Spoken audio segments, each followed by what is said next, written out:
oís bien? Vale, soy yo entonces que lo oigo un poco raro. Entonces, la elección que vemos en Primera de Samuel es que ellos piden un rey y Dios no está de acuerdo. Pero al final vemos que trae al rey Jesús. Entonces hay una pequeña paradoja, hay un par de paradojas que me gustaría hablar en esta mañana. La primera es que para quitarse a Dios de encima, el pueblo elige a un rey humano y Dios no está de acuerdo, pero los deja al hacerlo.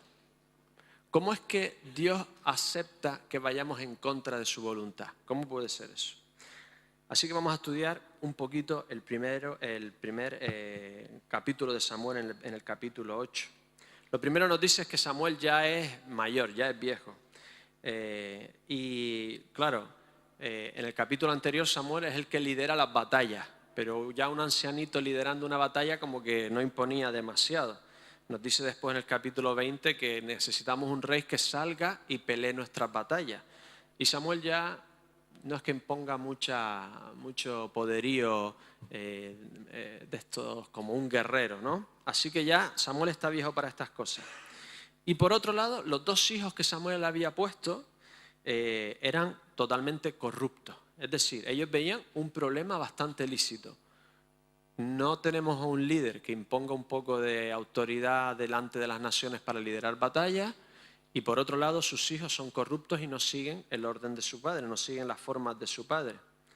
El deseo de Samuel con sus hijos, pues le pasó lo mismo a Elías, me recordaba Eduardo en el primer servicio, es que no, viendo lo que pasaba con sus hijos, no hizo nada, pero el deseo de su padre es que ellos sirvieran a Dios como él. Joel significa Dios, Jehová es Dios. Y Abías, el otro nombre del hijo, se llamaba Jehová es Padre Divino. Pero aparte, a pesar de haber sido nombrados con el deseo de su padre para que fuesen jueces, ellos fueron en contra de todo lo que la ley decía que un juez tenía que ser. Un juez, según la ley, no se podría ser avaro, no se podría dejar sobornar, ni hacer injusticia en el juicio. Tenía que ser justo con todos. Con el rico, no tratarlo mejor por ser rico, ni al pobre mejor por ser pobre. Tenía que ser justo por todos. Y ellos habían ido totalmente en contra de lo que debería ser un juez. Ante un problema obvio que estaban viendo de allí, el pueblo pide lo que a ellos les parecía la solución más lógica, el mejor sistema político que había en la época, tener un rey fuerte, y eso es lo que querían. La cosa es que Dios no había establecido una monarquía para el pueblo de Israel, sino una clase sacerdotal que mediaba entre ellos y Dios, y de vez en cuando sacaba jueces carismáticos, líderes carismáticos, que dirigían al pueblo en batalla y también hacían de jueces para las leyes. Pero era Dios el rey de su pueblo. Él era el único que podía llamarse amo de su pueblo, porque Él los había liberado. No era la primera vez que el pueblo de Dios pedía un rey. Con Gedeón lo intentaron. Le dijeron en Jueces 8:22, sé nuestro Dios, nuestro Señor, tú, tu hijo y tu nieto, pues nos has librado de manos de Madián. Mas Gedeón respondió, no seré señor sobre vosotros, ni mi hijo os señoreará. El Señor señoreará sobre vosotros. Él seguía siendo juez, pero entendía que el único amo de ese pueblo era Dios. ¿Por qué? Levítico 25:42.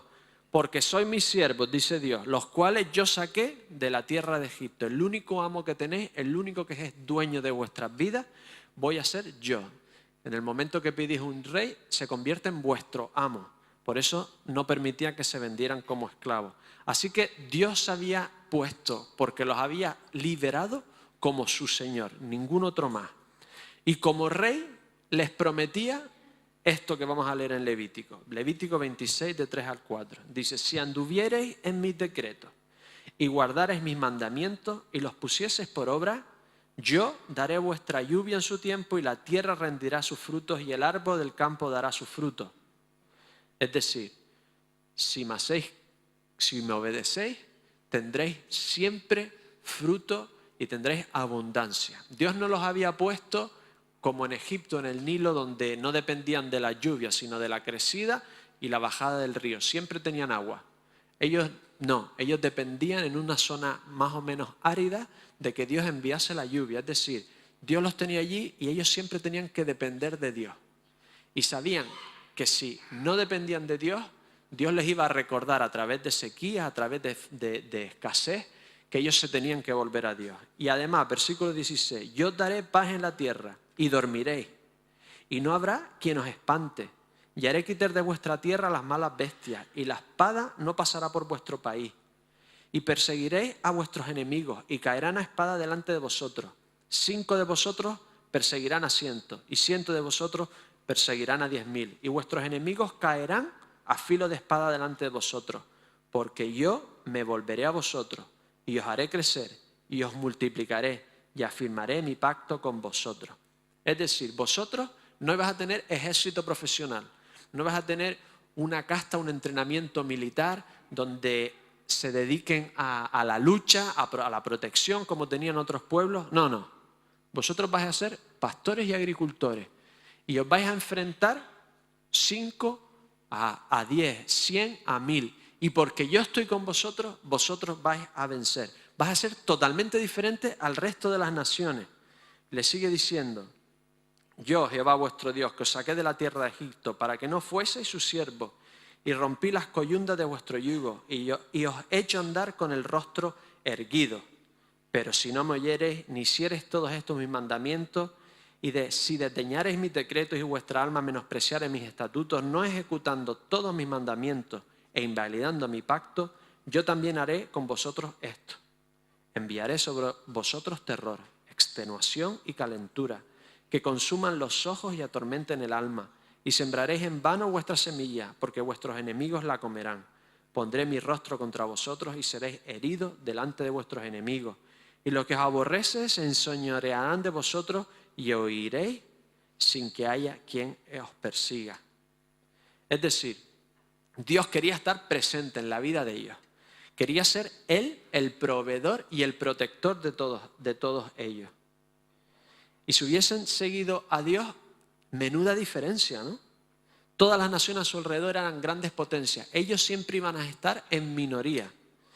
Ellos no iban a tener carros y caballos. Ellos serían como la aldea de Asterix y Obelix. Una pequeña nación de campesinos invencibles por tener ellos no una poción, pero sí un poder superior.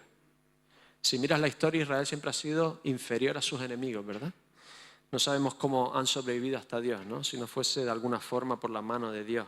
Ellos estaban allí para ser luz y sal, para ser la sal de la tierra. Ellos tenían que ser diferentes para poder ser de bendición. Tenían que ser un reclamo a todo el mundo alrededor.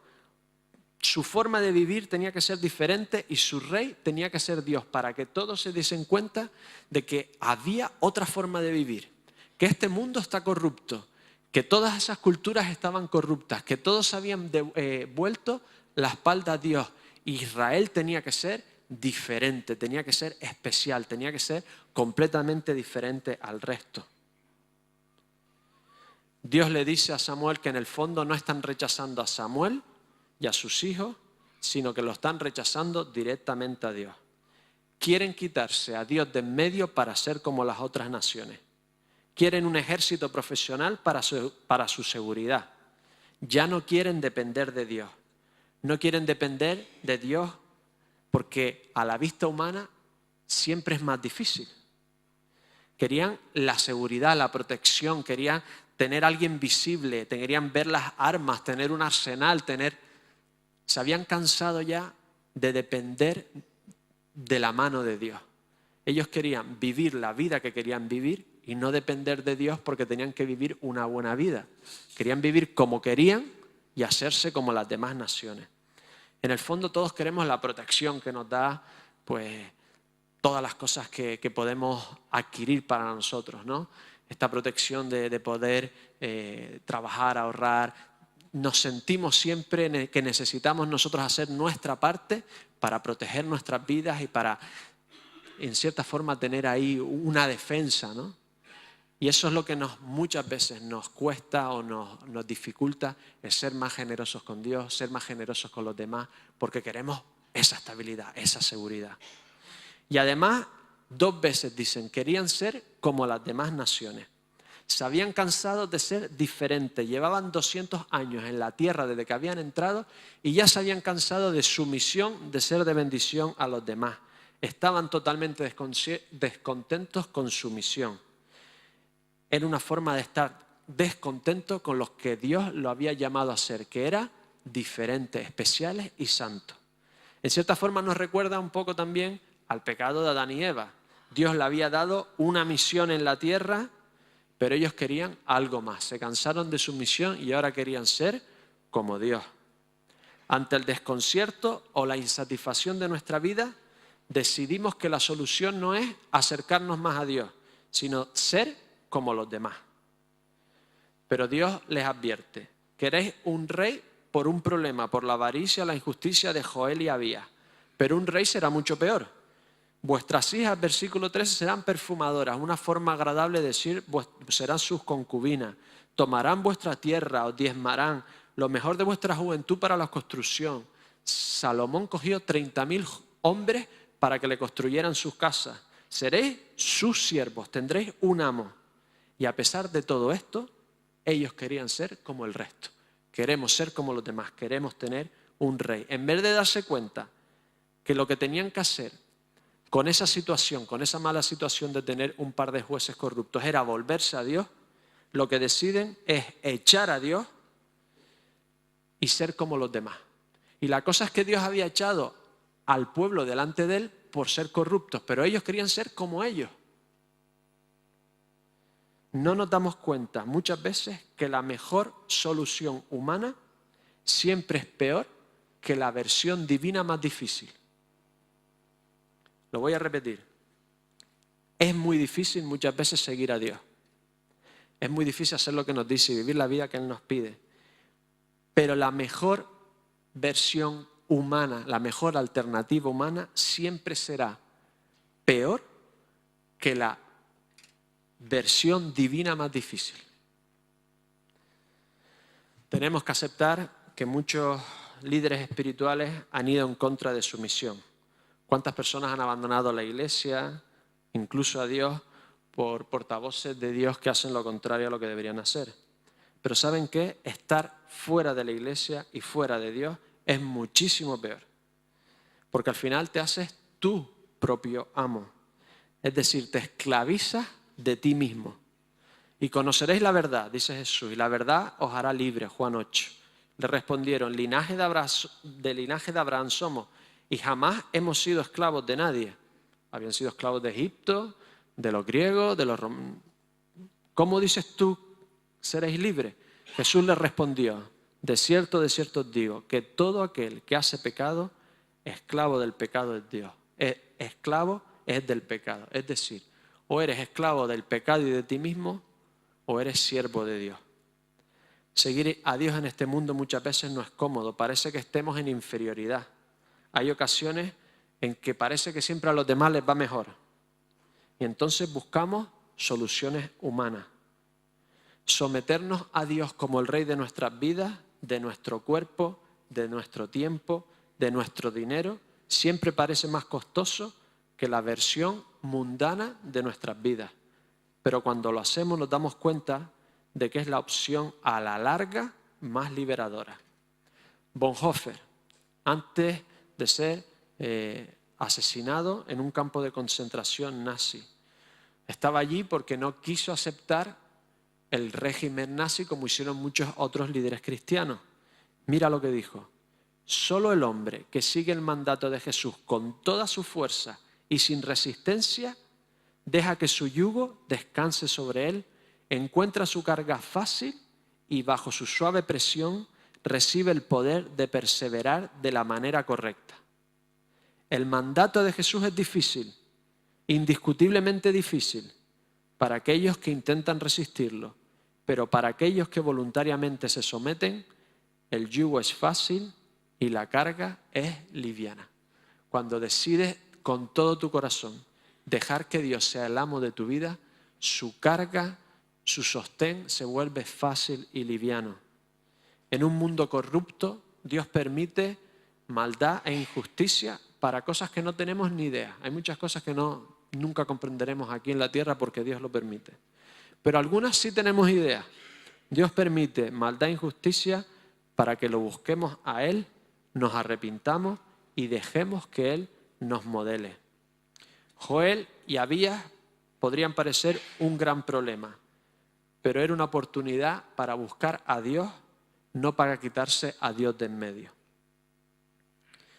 Nosotros tenemos que ver nuestra vida y tenemos que ver nuestra misión y aceptar la vida que el Señor nos ha ido ofreciendo y aceptar nuestras equivocaciones y aceptar las situaciones en las que estamos y buscar que Dios sea el dueño de cada decisión, porque es la única forma de ser verdaderamente libre. La segunda paradoja es que en el fondo Dios no estaba descontento con que eligieran un rey. Dice Génesis 17:6, y te multiplicaré en gran manera y haré naciones de ti y reyes saldrán de ti. Ya Dios había predicho que habría rey en Israel. Pero lo que Dios quería para su pueblo era un rey perfecto. Unos capítulos antes, Ana va a dar a Samuel, a la consagración de Samuel, y mira lo que dice en 1 Samuel 2:10. Delante del Señor serán quebrantados sus adversarios, y sobre ellos tronará desde los cielos. El Señor juzgará los confines de la tierra, dará poder a su rey y exaltará el poderío de su ungido. Dios quería rey, pero no cualquier rey. Dios tenía un rey para ellos, en el momento y en la ocasión adecuada y la persona adecuada. Dios quería ser realmente su rey. Así que el pecado de Israel no fue pedir rey, porque Dios ya les había prometido, les había predicho, les había profetizado un rey. El pecado de Israel fue pedirlo en ese momento, en el momento equivocado, por las motivaciones equivocadas y el rey equivocado. Dios tenía un rey preparado para ellos, que era perfecto, que era Él mismo encarnado. Así que muchas veces nuestro pecado es querer la voluntad de Dios en nuestra vida en el momento equivocado y por las razones equivocadas. Querer una relación, un esposo, un trabajo, incluso salud, cuando no es el momento en el que Dios lo quiere para nosotros. Dios tiene su tiempo y sus propósitos, pero muchas veces ante situaciones difíciles buscamos nuestros propios planes. ¿Y saben qué? Dios nos deja equivocarnos. No solo les dejó equivocarse al pueblo de Israel, sino que ya lo había predicho 2 siglos antes. Cuando hayas entrado en la tierra de Jehová tu Dios te da, y tomes posesión de ella y la habitas y digas, pondré un rey sobre mí como todas las naciones que están en mis alrededores, ciertamente pondrás por rey sobre ti al que Dios tu Dios escogiere. De entre tus hermanos pondrás rey sobre ti. No podrás poner sobre ti un hombre extranjero que no sea tu hermano. Dios ya sabía que le iban a pedir un rey como las otras naciones. Y les deja equivocarse, les dice, yo te voy a elegir un rey. 1 Samuel 10:18, miren el rey que le dije Dios. Les advierte primero, y dijo Dios a Israel, así ha dicho Dios Jehová, el Dios de Israel, yo saqué a Israel de Egipto y os libré de la mano de los egipcios y de la mano de todos los reinos que os afligieron.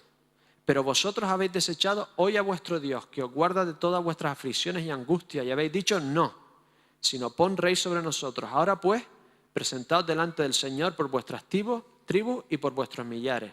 Y Dios elige rey. 1 Samuel 10:24. Y Samuel dijo a todo el pueblo, ¿habéis visto al que ha elegido Dios, que no hay semejante a él en todo el pueblo? Entonces el pueblo clamó con alegría diciendo, viva el rey. ¿A quién había elegido Dios? Saúl. Dios había elegido a Saúl. Dios había elegido a un rey, humanamente hablando, todo lo que se podía esperar de un rey humano, más alto que ninguno, más fuerte y más guapo. Pero fue un total fracaso, porque él se creyó rey.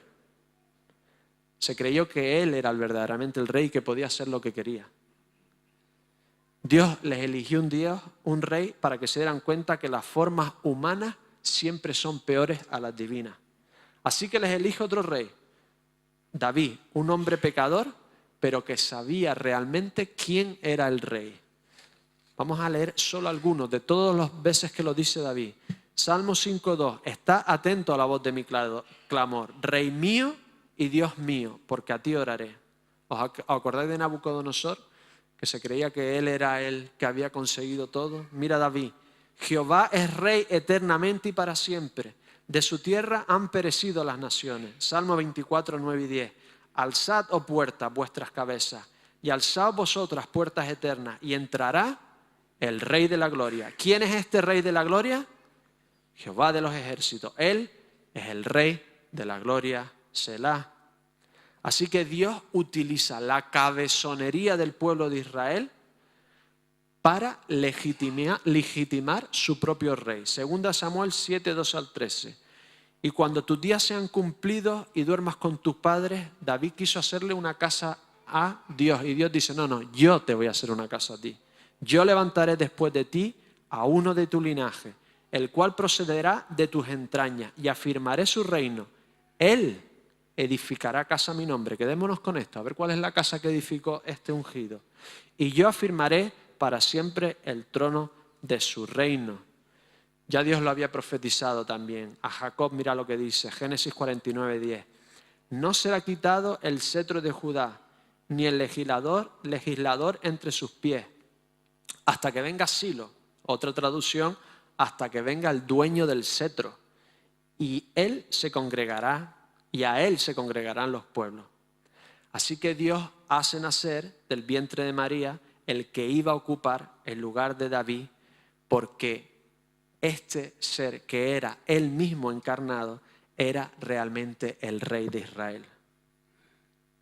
Ellos lo rechazaron, así que Dios utiliza su rechazo y les da un linaje real para confirmar las credenciales de Jesús, que era el verdadero rey. Así que Dios cierra el círculo. Él tenía que ser el rey de su pueblo.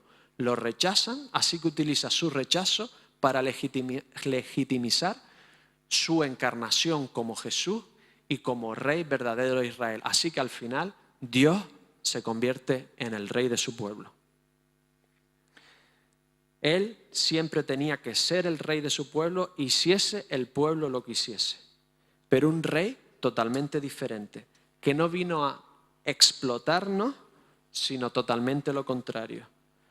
No lo voy a leer porque ya Patricia lo leyó. Siendo en forma de Dios, no estimó ser igual a Dios como cosa que aferrarse, sino que se despojó a sí mismo tomando forma de siervo.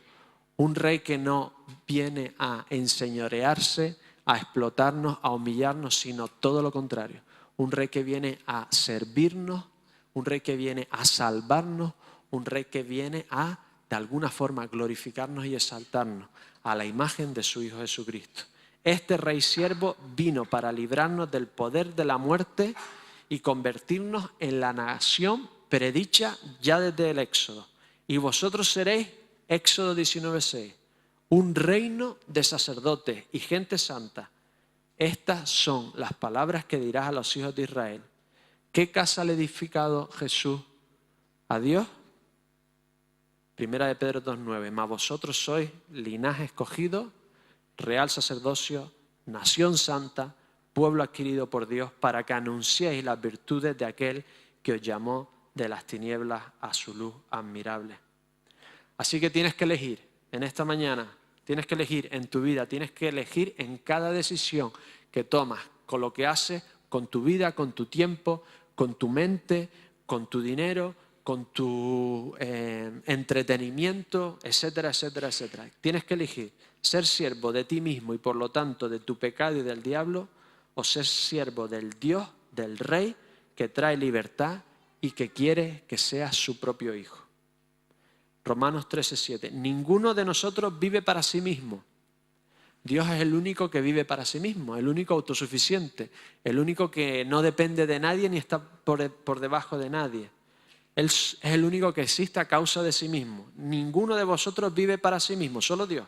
Y ninguno muere para sí mismo. Tenemos un rey. Y tenemos un rey perfecto que nos ha venido a salvar.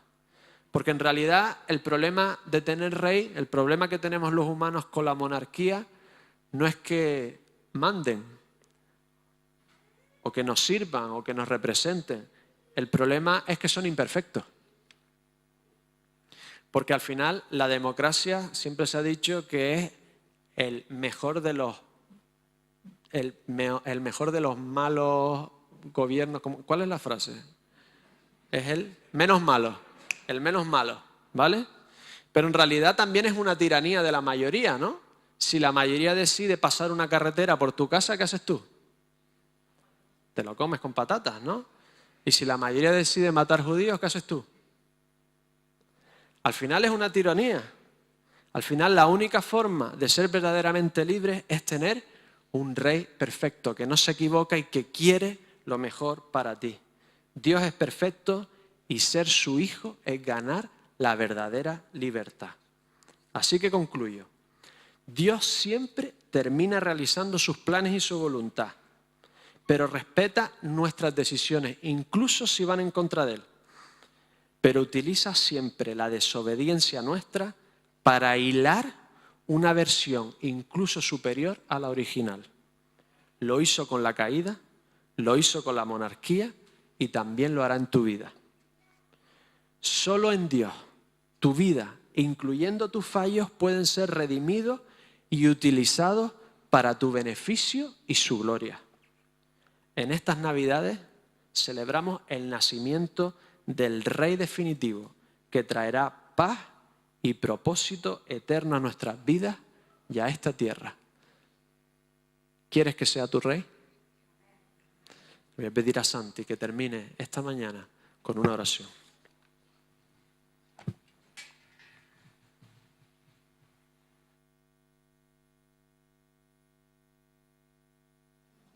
Gracias, Señor, por venir a reinar a nuestras vidas. Gracias por el día en que te conocimos y el día que tuvimos la gran oportunidad de aceptarte como Rey y Señor. De salir del reino de esclavitud, del reino de las tinieblas y venir al reino de luz. Y gracias, Señor, porque un día podremos no solamente disfrutar de esta vida aquí, Señor, sino del reino que tú tienes preparado, Señor, allí en los cielos, en el que completamente estaremos libres de todos los males que nos aquejan aquí. Gracias, Señor, porque en aquel niñito tú viniste a traer todo esto, Señor.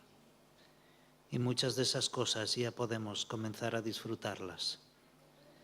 Bendícenos, Señor, y en estos días de Navidad ayúdanos a seguir anunciando tu reino. Gracias porque tú eres el regalo más precioso de esta Navidad. Gracias, Señor, en tu nombre. Amén. Que el Señor os bendiga ricamente.